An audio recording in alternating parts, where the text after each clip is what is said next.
നമസ്കാരം. Media vision വാർത്തകളിലേക്ക് സ്വാഗതം. കായന ശ്രീ ഭഗവതി ക്ഷേത്രം ആറാട്ടു മഹോത്സവത്തിന് കൊടിയേറി. മാർച്ച് 23 മുതൽ 29 വരെ വിവിധ പരിപാടികളോടെ നടക്കപ്പെടും.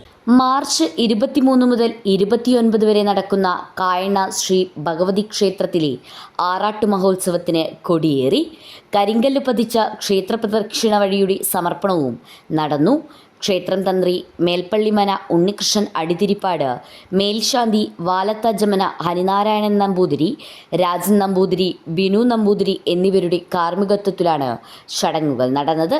ക്ഷേത്ര ചടങ്ങുകൾക്ക് പുറമെ മാർച്ച് 23 രാത്രി തിരുവായുധം വരവ്, മാർച്ച് 25 വൈകുന്നേരം കലവറ ഘോഷയാത്ര, രാത്രി നാട്യരാവ്, നൃത്തനൃത്യങ്ങൾ, മാർച്ച് 26 നടനരാവ്, നൃത്തനൃത്യങ്ങൾ, വിവിധ കലാപരിപാടികൾ, മാർച്ച് 27 പ്രസാദ ഊട്ട്, നടനമയൂരം, വിവിധ കലാപരിപാടികൾ, മാർച്ച് 28 കോഴിക്കോട് നെല്ലിക്കുണ്ട് ഒല്ലൂർ ശിവക്ഷേത്രം മാതൃസമിതി അവതരിപ്പിക്കുന്ന നാരായണീയം, പ്രസാദ ഊട്ട്, ഇളനീർക്കുല വരവ്, കൊച്ചിൻ കലാഭവന്റെ ഗാനമേള, പള്ളിവേട്ട, പാണ്ടിമേളം, മാർച്ച് 29 കലാമണ്ഡലം മഹേന്ദ്രൻ്റെ ഓട്ടംതുള്ളൽ, ആറാട്ട് സദ്യ, താലപ്പൊലി, കരിമരുന്ന് പ്രയോഗം, കോഴിക്കോട് അഭിനയയുടെ നാടകം, കേരളസിംഹം പഴശ്ശിരാജ, കുളിച്ചാറാട്ട് എന്നിവ നടക്കും.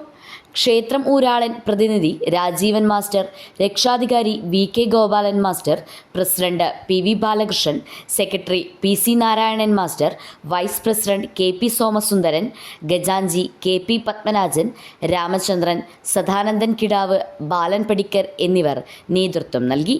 News bureau, media vision.